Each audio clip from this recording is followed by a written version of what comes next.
My name is s.rob and I stole the spear of destiny. I didn't do it alone, but I was the mastermind behind the plot. But we didn't do anything illegal because we actually stole it on the astral plane. We stole the energy from the spear of destiny, which means that the spear that I have is now the spear of destiny. And it actually manifested a miracle, but I'll talk a little bit about that later on. First, I want you all to know what the spear of destiny is. It's also called the holy spear, the holy lance, the spear of longinus or longitudinous, depends on how you pronounce the soldier's name. And basically what this is, it really comes from Christianity, where you have Jesus. Now, Jesus is God the Son. You've got God the Father, God the Son, and the Holy Spirit, and they're the Holy Trinity. Now, Jesus, God the Son, is fully human and fully God. That is very important to know. He's not a demigod. He's not half of each. He's fully human and fully God. Now, what happened was he was crucified on the cross, okay? So he's nailed to the cross, to put a crown of thorns on him, and somebody gives him a drink of water. Some people believe that's quite important too. And what happened is that a soldier puts a spear into his side. Some people say it was an act of kindness to speed up death. Some people say it wasn't. It was just done out of nastiness. But of course what happened then is it touched blood. But it touched the blood of a god. Okay? The spear touched the blood of a god. Something which had never happened before or since. Now, some people believe its great power came because of the mixing of the water and the blood. See, basically the water would signify the blood, and because the blood came from the body, it would signify the body, which means that the Christian Mass is actually not about the Last Supper. It's actually a way of symbolizing the crucifixion of Christ. Now, of course, at this point, Christ dies, Jesus dies, he goes to hell, but he takes all the souls with him, all the good souls with him, and they go to heaven, and then he comes back down again and he's reborn. But or he comes back alive again. He isn't literally born again. He just springs back to life. Okay. But what we are concerned about is the spear of destiny. The spear of destiny is that which went in the side of Christ. Okay. At least that's how the first one got its power. Okay. And that's it. Like I said, it was empowered because of the blood of a god. Now, if you look, you find that Hitler actually had the spear of destiny. There's several claimed to be one. But the interesting thing was, his was actually stolen by one of his own officers off him, who thought that Hitler was actually possessed by the devil. Now the thing is, Hitler was winning the war while he had the spear. When he lost the spear, he stopped winning. Okay? Now, as I said, a ritual was performed to take the power from that spear and place it into another. Okay? In fact, I've got a date here, a book with a date. It happened on the 3rd of June 2016. So this isn't something new, okay? This happened a while ago. Now, but what also happened was it went into the spear. Now, the important thing is it went into this spear. Now, the reason it went into this spear and it seemed to take was because it's an old spear. This is a Roman pillium spearhead. It's of the correct date. So I'm going to put this so you can see it. So the energy went into here, okay? But it didn't end there. What is perhaps more important was that this spear manifested a miracle. Now, by the rules of the Catholic Church, if a relic manifests a miracle by God's will, that is that item. And that means that not just was the power stolen from the other spear and put into this one, making this now the spear of destiny, but by God's will, a miracle was manifested, proving that in God's eyes, this is now the spear of destiny, the actual spear, the holy lance. This is the actual spear. Now, this makes this a level 1 holy relic. And all items that touch a level 1 holy relic are a level 3 holy relic. So this cloth, this little piece of felt here, is now a level 3 holy relic, simply because the spear of destiny is placed upon it. Okay, that's how powerful that is. Okay, and I'll keep it in that box there. But as I said, it did manifest an actual miracle. Okay, and that's an important point, and I'll talk about that later on. But now you're going to hear me talking to Freddie Valentine, one of the guys that performed the ritual with me. The other guy was called Dan Baines. And that's going to come next. That's from the World Magic Movement, the first episode. The sound quality isn't as good as we've got in later episodes, but if you listen to it, you will hear us talking about the ritual that was performed. And we're going to go to that now to myself and Freddie Valentine talking about the theft of the Spear of Destiny. As you remember, I did think the Holy Spear was going to be stolen. It was going to be, and actually it was, because we stole it, didn't we? But we did. Yes, that's right. On the astral plane. On the astral plane, yeah. So we didn't do anything wrong. There's no law breaking there. You know, we're all in the clear. And we did like a ritual that I wrote, and it used Pat the Legba. And he's actually the voodoo man. They say that without him, no voodoo can take place. But he's also. That's right. Yeah, and he's also Saint Peter. Right. So he's very powerful. Very powerful person, isn't he, to have to open up the gateways like we had, you know. We did an astral robbery of the Spear of Destiny, didn't we? So it's not a physical one, but it's an astral or spiritual robbery of it, and we took it ourselves. That's right, yeah. And what we did is we took some of that, its power, and we tried to split it between the spearhead which I have, which is the Roman Pillium spearhead, and the letter opener. I don't know what's happened to the letter opener, but I do know that the spear that I have has manifested a miracle. Now, right. Yeah, and in the medieval period it was said that if it manifests a miracle, then that is, by God's will, the actual item. So that's really good. But this was owned by Hitler, the one that we stole the energy from. And right. Yeah, it did a lot of stuff with Vril, which actually came from a book. And at the time it said that nobody knew the difference between science fiction because it was the first sci-fi book.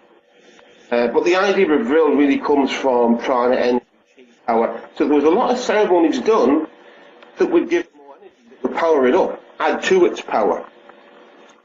And I don't know if you know this, but a lot of the people around here that believe that he was actually literally the devil, that the devil had possessed him. And when he had the Spear of Destiny, he was winning the war, because it said whoever has a spear, if you have that before an army or with you, then you basically win. It's, you know, it's sort of like the Ark of the Covenant, like that. But obviously, yes. Yeah, but he didn't literally have it in front of armies. But he did have it, and he was winning the war. And then one of the Nazi officers stole it, and then he started to lose the war. So it was an entire turning point of the war, was the removal of the spear. Yeah. Yes, that's correct. Yeah, the entire altering of everything. Yeah. But the important thing is, as well, is that I can't stress how powerful this is. This is an incredibly powerful thing. What I did think is I wanted to find a way to test it. And I thought, well, when holy relics normally, they put it on display, you know, 1 million people walk past and have so many miracles. Well, I thought, I can't really do that. So what I did was, I actually took a photograph of somebody, and I put this underneath the spear, and I left. And it did actually manifest a miracle. I've actually got the record of it, and this is in the guy's own words, yeah? Yeah. First I've got the dates in here, so I did write it down. It was placed under the photo of this guy, Jose Roberto Ramiro Abrahao, who was in Brazil, at the time, still in Brazil, was placed under on the 27th of August 2016 at 4 minutes past 12 a.m. And then it was removed on the 1st of September 2016 at 4:28 p.m. And this is in his own words, what he said. Jose Roberto Ramiro Abrahao, a.k.a. Madave, I'll explain about that later, author and Catholic priest. I've got more clarity of the mind, feel more focus, and yes, I'm feeling with more power at each day. And let me tell you, I'm more than planning to open my own new Catholic church. Spiritual and mental powers going up, I'm sure. And I've got a note here, the guy's called Mad Abe because he was basically a big hero in his time. He'd been a soldier.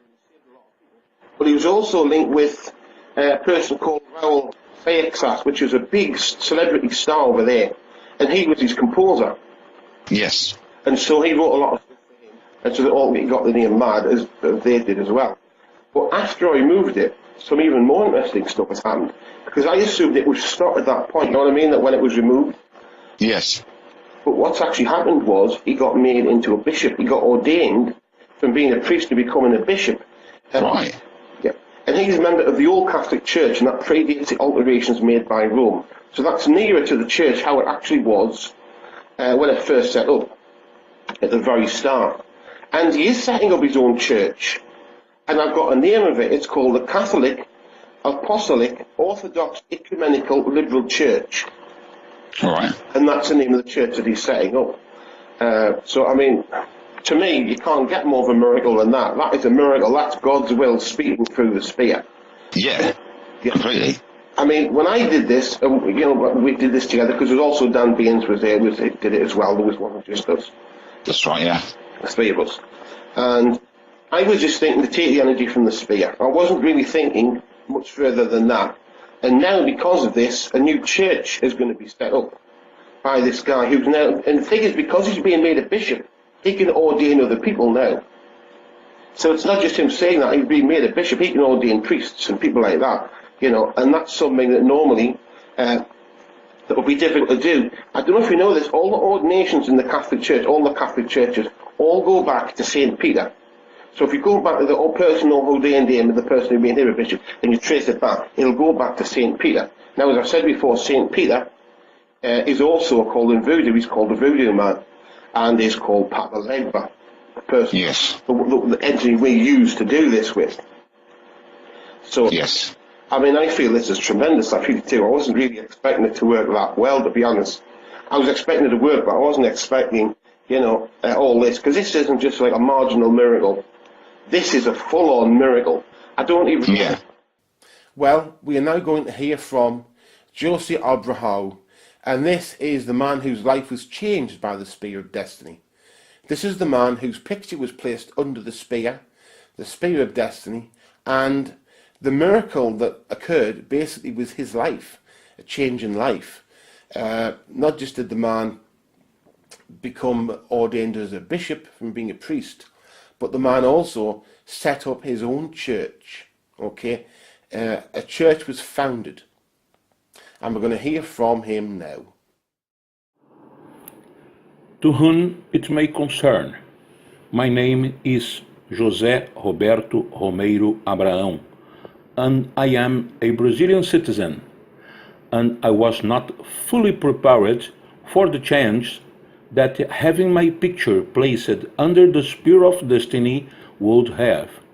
But when my picture was placed under the spear, I could feel the difference immediately and felt more powerful and was inspired to start my own church.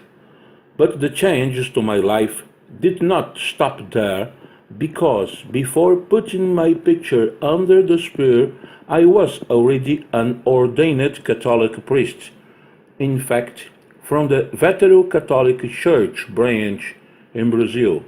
And even though my picture has been removed by this time, I found that my life path had been changed, and I was consecrated as a bishop, and soon after as a cardinal, all under the Vetero Catholic Church, and so had the authority to actually start my own church, which I did, now being its patriarch.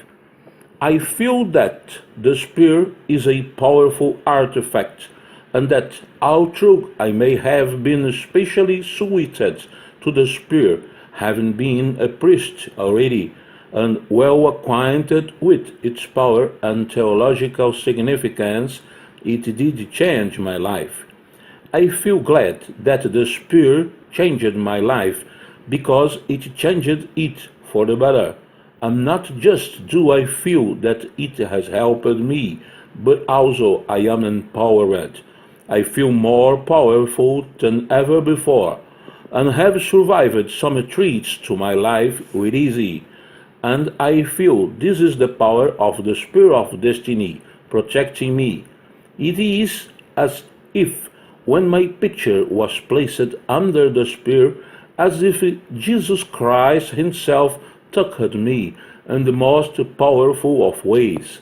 I would say that in some ways what occurred would be as powerful as a healing, even more so because it has brought an understanding that would otherwise be impossible, To be honest, when my picture was placed under the spear, I did not think that much of anything would occur, because to me, at that time, the occult and religious significance was not proven. But through God's will, it has proven to be the spear. But what has happened to me, and what I felt, has certainly proved to me that it is real, and I have no doubt that it is part of some grand purpose in the world. After all, only my image was placed underneath, and through the power of the spear, the Neo-Catholic Church, Lion of Judah, exists, and otherwise it would not. Through God's will, there is now another church. Yours, in full faith, Bishop Don Abrahao I, Patriarch of the Neo-Catholic Church, Lion of Judah.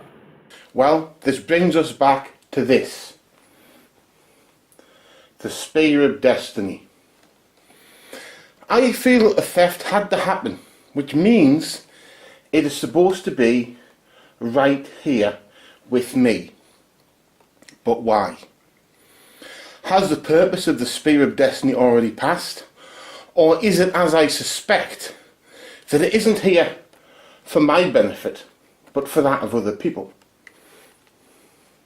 But what great purpose could it serve?